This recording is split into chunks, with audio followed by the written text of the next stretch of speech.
Welcome to another episode of Awakening Women's Wisdom, the podcast where we have conversations with women of diverse backgrounds to hear how they weave conscious grace, which is kindness, compassion, and thoughtfulness, into their daily lives, and to hear a little bit of wisdom that they've come with along their journey.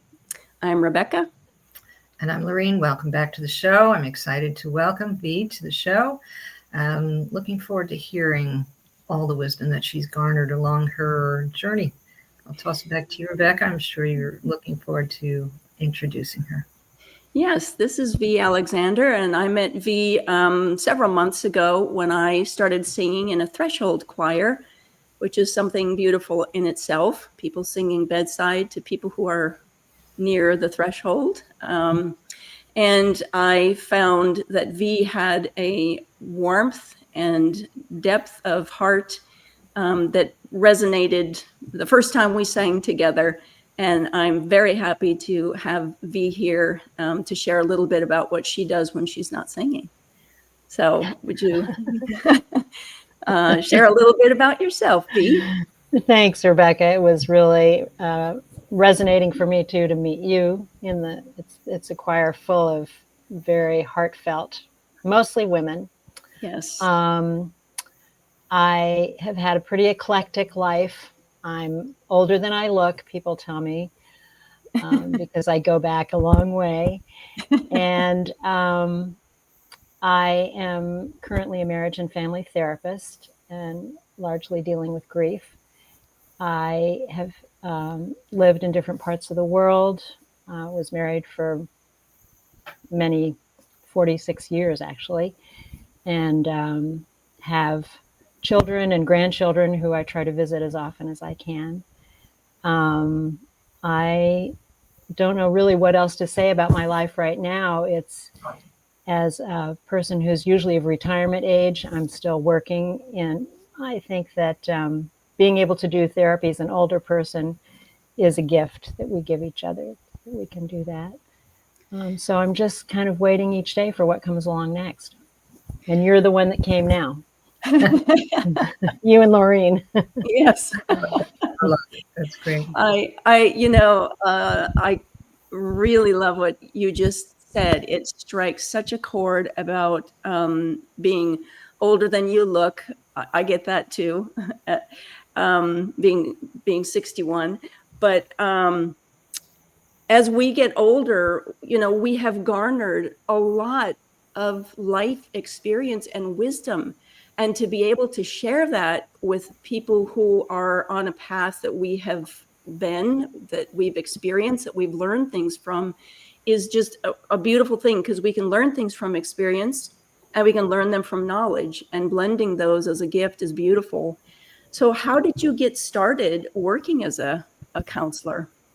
Well, it's kind of a long story. I was raised more by a community than by a family, and my parents were very involved in trying to change the world to be a better place, and that was very consuming for them. And my brother and I went with the program, which took us to various places in the world, and I really had this mandate, this inner mandate that I grew up with, which said, you have the answers and you need to communicate those to people who are in need. So as I got to be a young adult, I learned that there was a career you could do called psychological therapy. And I thought, I'm the perfect person for that, because I can see where other people have problems and where they need to change, and I can help them do it. And but then I realized that you had to have not just a college degree, but a graduate degree in order to do that. And I got married as a very young 20-something, immediately started a family, and I didn't go to college until there was finally an opportunity for me to do that when I was almost 40. So I had pretty much given up the idea of a career. I was very involved in raising my family. My husband supported us, but I did everything I could, working side jobs to help us. get along. And so I took a 4-year degree in psychology, and then my husband's career took him overseas, and there we went. And all that was on hold. When we finally came back to this country, I started working on a graduate degree, and I got my license a couple of months before I turned 60. That was quite a while ago. And my experience of being a therapist as an intern, actually, and sitting with people in the therapy room, while it was fulfilling on one level, I came up against something from one of my early clients about a need she had and a question she had that so resonated with me as a question. And I had no answer for that. And that's what led me into my own therapy as a therapist, which is a really good thing for a therapist to do. Not all therapists are required to have their own therapy, but it's highly recommended. I got into my own therapy in my 60s. Well, I guess it was before I got licensed, so it was in my late 50s. And I realized in that process that, as we were meeting each other earlier, Laurine and Rebecca, someone talked about time and the future. And it's a way that I think now that time folds in on itself. Something about my future self told me I should be a therapist, because that was the only thing at the time I could have grasped. Not that you need therapy. It was like, you have the answers, you be a therapist. And then as I became a therapist, I'm like, oh my God, I need therapy. I need this. I need to sort out a whole lot of things in my approach and my whole idea that I have answers for other people. I don't actually even have answers for myself. It started me into the idea of living with the questions, which is something that Rilke talks about in his Letters to Young Poet. That really brings you into the present, that brings you into the wavelength of whoever you're sitting with. None of us know. And so that's kind of what got me there. And recently I heard a remarkable Franciscan monk, James Finley, who's also a psychotherapist. He describes psychotherapy as two people meditating together. Oh, I love that. That's what I love to do now. Wow, I love that. Wow.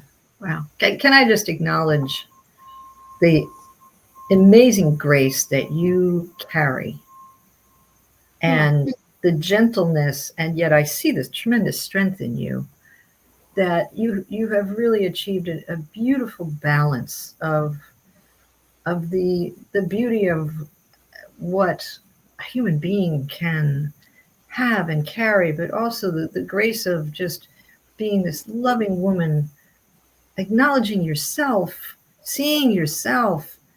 I keep coming up with the idea of, even the healers need healing. Absolutely. To see that in yourself, and I'm curious, how have you been able to find, because you seem very grounded, but perhaps you can share, how do you find grounding? How do you keep yourself grounded in all these situations that you've described, particularly as you've grown and you've matured and you start seeing things more clearly, because hopefully life gives us enough wisdom so we start to see things a little more clearly. But can you share, how do you keep yourself grounded in any of these situations? I think that's something I wouldn't have been able to answer a few years ago. It took me into my later years to discover that. And it has to do with time again. There was an experience, after we moved here back to the States, to California, my husband was in his early 60s when he developed a very rare disease, progressive, it's it's got a title that I can't remember at the time. Supranuclear palsy. That's what it is. If anyone resonates with that, it's very rare. No one knows yet how you get it. Kind of similar to Parkinson's, but does not respond to any medications. And as he progressed in this and was less and less able to communicate with me, I started to get so fearful. We were so connected. We really loved each other in, I think, the best way you can. And I couldn't imagine that I would have to put him into a home somewhere, that there would be a time I couldn't look after him. But on the other hand, how was I going to be able to look after him? I was working. I had some wonderful caregivers who helped when I wasn't there, but it was exhausting. I just didn't see how we were going to go forward. And on the other hand, a third hand, what if he died and he was going to die? And how was that going to be? And I don't know where it came from, but I got this sense, all of a sudden, a sort of an insight that said to me, none of that is happening right now. You might be looking back on these days as the good old days, and you are missing them because you're so filled with how it used to be and what's going to be. You're missing what's actually very bearable. It's not the greatest, but it may be better than what you're going to go into, and you're missing it. And, you know, at that point, I remember there was a time we stood in the middle of the room and hugged each other. And I said to him, you know, sometimes I'm so lonely. You're not making this happen, but I have to tell you. And he said, me too. And we could just share that. Wow. And yes, it did get worse and he did die. But those were some good old days. And there were good old days after that. And there continue to be that. And so that is that thing of time folding in on itself, that if I jump into the future, I'm missing what is sometimes only bearable and sometimes rich right here. And so that's, I think, more than anything, what keeps me grounded is that what is rich right here that I'm overlooking in my needing to be somewhere else some other time. Wow. Well, I could just take a moment to soak that in. It's very, very true. Wow. And it's just, again, the word resonant seems to be weaving in and out of this conversation a lot. I appreciate you sharing that, because that is it's a poignant thing on a lot of levels, how you came to that. That's profound. And a lot of, yes, profound. And a lot of us face those kinds of things. I can think of people right in this moment who could really benefit from that bit of wisdom. Yeah, hello. Yep, me too. Yeah, Including myself. yes. What is rich in the right now, right here? Yeah. So simple. So simple. It goes along with gratitude, of course. Yes, for sure. I'm still kidding. So simple. So simple. But this is the beauty of women getting together and talking, because you shared it with us, and whoever's going to watch they're going to hear it, and they're going to feel that just like I have felt it and go, oh my God, I am missing the now. Yeah. I'm missing it. Yeah. And whatever you can take from those very simple, wise words can change your entire life. Well, this resonance that we're feeling right now is powerful in itself and can carry us through the day in a great way. Yeah. Yeah. Well, and I'm going to use that as a springboard right now, Vee, because the Threshold Choir, as you know, I briefly said, this is singing a cappella, 3-part harmony, very simple, like lullabies to people who are very ill or, again, on the threshold. And what I find, singing in the circle of these women, these voices, there is an incredible, rich resonance of heart and spiritual connection that lifts me. This is part of the reason why I sing in two of those choirs, because there's something really extraordinary about connecting in that way. And in the months that I've known you, I've heard you talk about some very interesting choirs and singing experiences that have woven into your life. So, how clearly it does something for you, or you wouldn't have spent so many years of your life incorporating song and your voice into them. So I'd like you to share a little bit about that. What does that mean for you? Why do you sing? Well, maybe the biggest reason I sing is selfish, because I feel so much better when I sing. And I'm not a soloist, I just want to say. I've loved to harmonize, and I've driven my family completely crazy and harmonizing with everything I hear all the time. I have to hold it inside. I do that most too. of the time.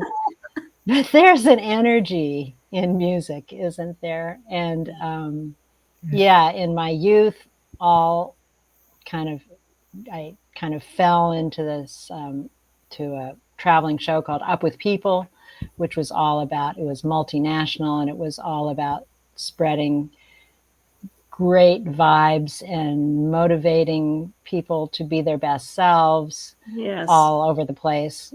Did that for too many years, met my husband in that. And oh, that's cool. I didn't realize that.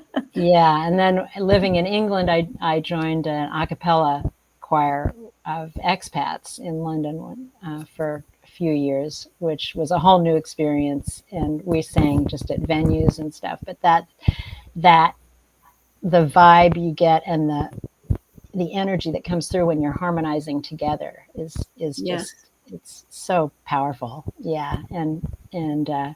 And for a few years, my husband and I sang in a church choir and dragged our kids into bell choir and all these kind of things.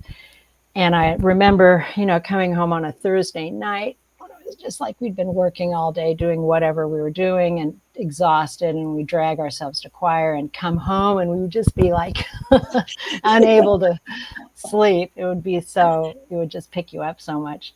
So when I heard about the Threshold Choir idea, I said, wow, singing people out of this world is really a great task to do. Yeah. And we're so united in it as we do it. Yeah. I didn't know that was a thing. That is exquisite.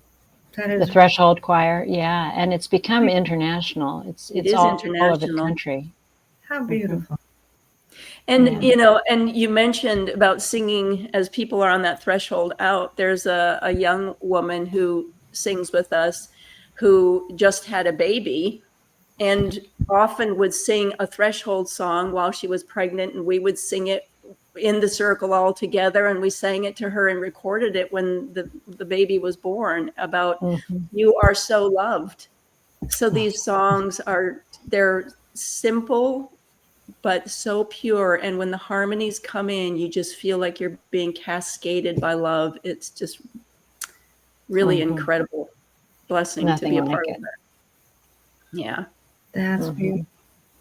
That's beautiful. So how did you find out about the singing people out? Threshold Choir. Yes, yeah, I had heard about it somewhere, and then I have a friend in DC who I reconnected with, and she told me that she was part of this Threshold Choir in Washington, DC, and how great it was. So I looked it up online, and I found, wow, there's one kind of near me in LA. So I sent in my email, and I got a call like the next day from someone who lives a few blocks away who was just about to start one here in the San Fernando Valley. So Rebecca and she came in, we came in on the ground floor of this newly formed Threshold, and we're still in the place of looking for times to sing for people to sing for. Yeah. Yes. That's awesome. You too can find a group. Yes. That's awesome. There are hundreds of them. Well, that's a beautiful gift. That's a beautiful, beautiful gift. And it's like you keep saying, it's so loving. And, loving is healing. Mhm. And to help them cross over, help the individual cross over and make it easier and bring in the beauty of sound. Wow. Yeah. Well, there's a term, shifting the room. And when we sing, when we do anything, this is, this conscious grace, that phrase that came in after, it actually came from Laurine, when she was kind of a little bit counseling, working with me through a understanding and having perspective on a tough thing that I'd been walking through. She says, you've been doing this with conscious grace, which is that compassion, from the heart, regardless of circumstances. And when people come together with hearts that are open and expressing that love, that is kind of an unseen harmonizing that I feel is amplified, and it's literally felt in the room. It shifts because love is that invisible ingredient that we're bringing through our voices together. Yeah. Yeah. And once the intention is set, that there's the power of that, right? Mhm. Everyone tending to bring love through their voice. Massively, massively powerful. And what we can do together is different and amplified than what we can do alone, because you can't harmonize with yourself. Right. Right. And actually, the way I connected with that friend who told me about Threshold was kind of a journey for me too, because when my husband did die, it was just over 10 years ago now, I was unexpectedly thrown by that. And I was actually unable to continue doing my therapy practice. I stayed in therapy, but I couldn't see people. I just couldn't.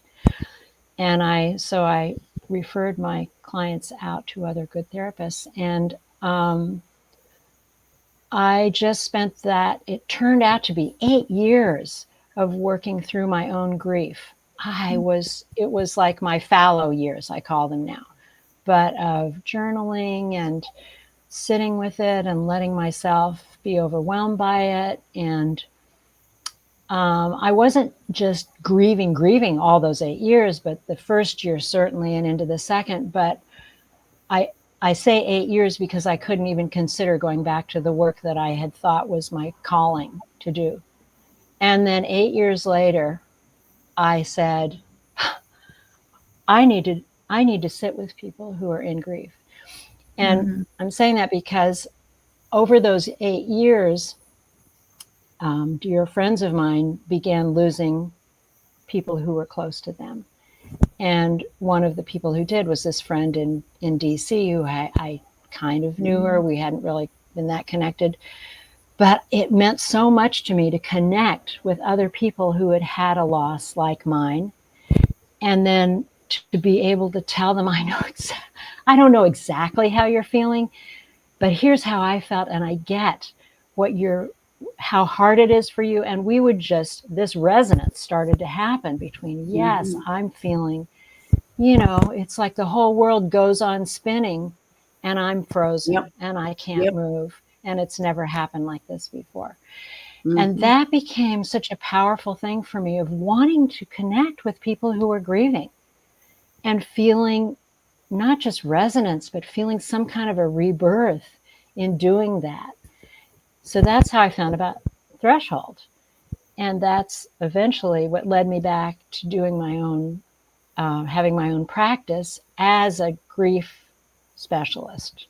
And seeing that in the field now, it used to be when I became a therapist, if you had a loss, you were given about a year of bereavement as a diagnosis.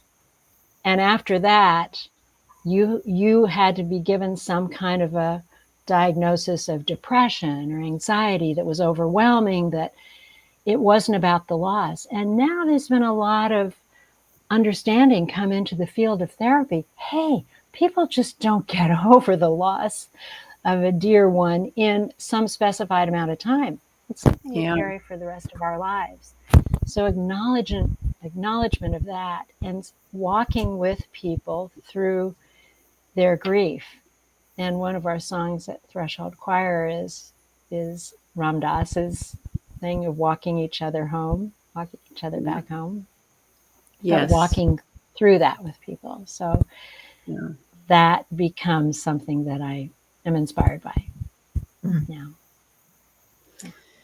Well, I certainly know that about the loss of loved ones and how the process of that, it's like the fabric of life has come apart and you have to bring it back together, all these threads in a way. And it doesn't necessarily take a year, that's for sure. Well, as we are winding down, Vee, because we could go on and chat with you for a long time. This is such a joy. Do you have any little nugget of wisdom that you would leave our women listeners today? You've given us a lot. I don't so think if you it's say any different from what we're talking about. It's really living with what is right now, and yeah, accepting it in an open way of possibility, and letting it come in and resonate with ourselves in a way that we can just sink into the deepest, most meaningful way it can be right now. Being very present. Yeah, that. And wrapping back around to that is highly appropriate because that one does very much resonate. Yeah. Vee Alexander, please come back and visit us again. Please. Oh, thanks so much for having me. Really great to meet you, Laurine, and see you again, Rebecca. Thank you. Likewise, it's a joy. So thank you, and we'll see everybody on the next one. Next one. Take care. Bye. Bye-bye.